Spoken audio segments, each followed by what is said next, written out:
मैंने बाड़मेर में लगातार 2015 से 2019 तक मेरा जो जॉब प्रोफाइल था वो फील्ड जॉब था, जहाँ पे जैसा कि ये पता है कि ऑयल एंड गैस का जो फील्ड जॉब होता है वो बहुत रिगरस होता है। मतलब हमें 12-12 घंटे की शिफ्ट्स करनी होती थी, जो कि सुबह 6 बजे से शुरू होता था और शाम के 6 बजे के बाद ही खत्म होता था। और ये कंटिन्यूस ऑपरेशन होता है, इसमें देयर लाइक पीपल टेक लोगों को शिफ्ट चेंज करने पड़ते हैं। तो अ, हमें 12-12 घंटे की शिफ्ट में काम करना होता था और काफ़ी मतलब मैंने ये ऐसे प्रोफाइल में 4 साल लगातार काम किया। मैंने in fact oil and gas industry join की, तब भी ऐसा ही था कि मैं अकेली अपनी टीम में अकेली लड़की हुआ करती थी जो 12 घंटे की शिफ्ट करती थी। जब मैं यहाँ भी आई तो शुरुआती दौर में लड़कियां बहुत कम थी। चूल्हा चौका करना, लेकिन साथ में आत्मनिर्भर बनना, खुद खुद के हाथ में खुद के जीवन की डोर लेना, इसके लिए मैं हर किसी को बोलूँगी कि सबको इतनी पढ़ाई करनी चाहिए और अपने पैरों पे खड़ा होने की कोशिश तो करनी ही चाहिए। आत्मनिर्भर औरत अ, आगे की पुश्तों को भी आगे ही ले जाएगी, क्योंकि अगर औरत पढ़ेगी तभी तो वो अपने बच्चों को और आगे की पीढ़ी भी पढ़ेगी। सो डेवलपमेंट जो होता है ना एक घर का, वो औरत के ही हाथ में होता है। ये वेल का रेट कितना है बता देंगे? मंगला 105 का।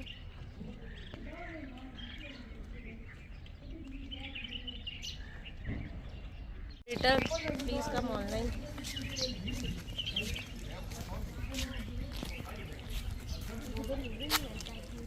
मंगला 105 का रेट कितना है?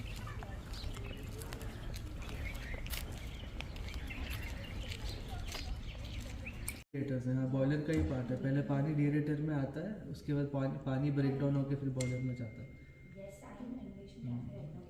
तो तेल पहले इसमें आएगा लास्ट में, फिर यहाँ से आपका एक्सपोर्ट ऑयल से निकल के फिर भोगत वगैरह सब चला जाएगा। यहीं से जाता है ना? हाँ यहीं से जाता है। ये आपके एक्सपोर्ट ऑयल के बूस्टर पंप्स हैं। These are all the boilers. ये वाला? हाँ ये जो बूस्टर पंप्स है ये तो अपना पानी। बड़ा वाला फ्लेयर किधर है वैसे? बड़ा वाला फ्लेयर इसमें नहीं कैप है ना? इसमें कैप नहीं है वो। ये तो आई बिलीव फ्लेयर नहीं ये बॉयलर्स हैं। ये केन और वेदांता दोनों ले लेना भैया।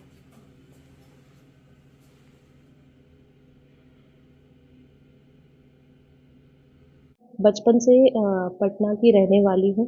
मेरी पढ़ाई लिखाई सारी कुछ वहीं से हुई। मेरे पिताजी भी जर्नलिस्ट हैं और अब रिटायर हो चुके हैं, तो उनका पूरा करियर पटना में ही रहा। तो हमारी पढ़ाई, हम 3 भाई बहन हैं, जिनमें मैं सबसे बड़ी थी, तो हमारी पढ़ाई लिखाई सब कुछ वहीं हुई। स्कूल के बाद इंजीनियरिंग करना था, ये तो तय था। बट इंजीनियरिंग में पेट्रोलियम इंजीनियरिंग करना, क्योंकि अगर आप 16 साल के किसी बच्चे, लड़के या लड़की से पूछोगे तो शायद, मुझे जितना पता है उस समय में पेट्रोलियम इंजीनियरिंग आज भी बहुत ही नीश बैकग्राउंड है, तब भी नीश बैकग्राउंड ही हुआ करता था। सो मैं बहुत फ्रैंकली बोलूँगी कि ये मेरा डिसीजन नहीं था, ये मेरे पिताजी ने मुझे ये रास्ता दिखाया था। जब मैंने एग्ज़ाम्स दिए थे, तो कंप्यूटर साइंस, पेट्रोलियम इंजीनियरिंग, हर जगह हर इंजीनियरिंग कॉलेजेस के लिए दिए थे, जिसमें मैं यूपीएस जिससे मैंने पढ़ाई की है, वहाँ भी मेरा सिलेक्शन हुआ था। तो मैंने ये पेट्रोलियम इंजीनियरिंग प्रोफाइल अपने लिए चुना। उसका मार्गदर्शक मेरे पिताजी ही रहे हैं और इनफैक्ट अब तक के मेरे करियर में मैं 12 साल से काम कर रही हूँ। मुझे लगता है कि उनका मार्गदर्शन मेरे लिए बहुत ही फंडामेंटल रहा इन माई ग्रोथ। तो और मेरी माताजी वो एक होम मेकर है, वो और मेरे पिताजी अभी भी पटना में रहते हैं। कॉलेज के बाद ये मेरी दूसरी कंपनी है। केन जॉइन करने से पहले मैं एसआर ऑयल के लिए काम किया करती थी, जहाँ मैंने 3 साल काम किया। वहाँ से निकल के मैं केन जॉइन किया 2015 में, और 2015 से मैं केन का एक हिस्सा हूँ, जो कि वेदांता ग्रुप का पार्ट है। तो एसआर में कहाँ पोस्टिंग थी और पहली पोस्टिंग कैन में ज्वाइन करने के बाद पहली पोस्टिंग? तो एसआर में भी मेरी पहली पोस्टिंग दुर्गापुर रानीगंज फील्ड, कोलकाता से थोड़ा हटकर है, वहाँ मेरी पहली पोस्टिंग हुई थी। मैं वहाँ सीबीएम फील्ड के लिए काम किया करती थी। तो वो भी काफ़ी रिमोट एरिया था और जैसा कि लोग जानते हैं कि ऑयल एंड गैस फील्ड के मेजर ऑपरेशंस ऐसे रिमोट एरियाज़ में ही हैं इंडिया में भी, और वो भी काफ़ी रिमोट एरिया था। वहाँ पे भी मैंने 3 साल बिताए और करियर का प्रोग्रेशन वहाँ भी मेरा बहुत अच्छा रहा।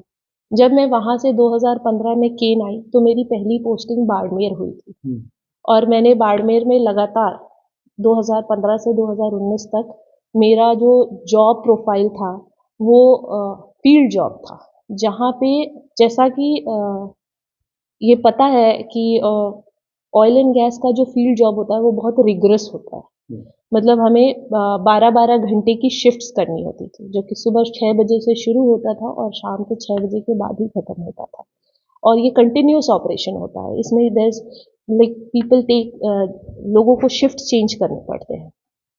तो हमें 12-12 घंटे की शिफ्ट में काम करना होता था और काफ़ी मतलब मैंने ये ऐसे प्रोफाइल में 4 साल लगातार काम किया। और उससे पहले जब मैं एसआर में थी तो वहाँ भी मेरा जो काम था वो इसी प्रकार का था कि मुझे लगातार इस तरह से 12-12 घंटे कंटिन्यूअस काम करना पड़ता था, जिससे कि मुझे ऐसा लगता है कि शुरुआती दिनों में ऑयल एंड गैस बैकग्राउंड में अगर आप इस तरह से काम करते हैं तो वो आपके फंडामेंटल बेसिक को स्ट्रॉन्ग करने में काफ़ी इंस्ट्रूमेंटल होता है, जो कि मुझे अपने केस में भी ये सेम बात लगी कि जो ये मैंने 8-9 साल लगातार फील्ड जॉब किया है वो मेरे लिए काफ़ी हेल्पफुल रहा है my in my current profile. मुझे ऐसा लगता है कि चूल्हा चौका करना कोई गलत चीज़ नहीं है।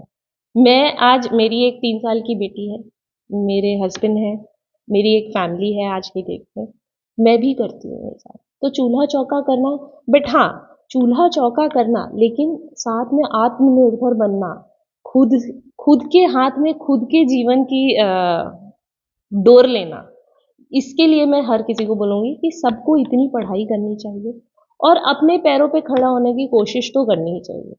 आत्मनिर्भर औरत आगे की पुश्तों को भी आगे ही ले जाएगी, क्योंकि अगर औरत पढ़ेगी तभी तो वो अपने बच्चों को और आगे की पीढ़ी भी पढ़ेगी।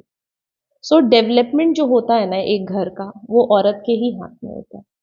तो मेरा तो यही कहना है कि हमें इंडिपेंडेंट होना है, और प्लस क्योंकि क्योंकि ये बहुत पहले से आया हुआ है कि मतलब मुझे ये वर्ड बोलना अच्छा नहीं लगता है, बट कि हमें मतलब मुझे ऐसा लगता है कि हम पिछड़े हुए नहीं हैं, हम बस थोड़ा पीछे हैं, हमें बस बराबर में आना है और उसके लिए हमारे तरफ से भी उतनी ही मेहनत चाहिए। समाज में हम हमारे लिए जो चीज़ें चल रही हैं कि मतलब महिलाएं आगे बढ़ें, तो हमें भी अपने साइड से उतना ही एफर्ट डालना होगा, ताकि उतना ही नहीं, थोड़ा ज़्यादा भी अगर डालना पड़े, क्योंकि हमारे पास डबल हैट है।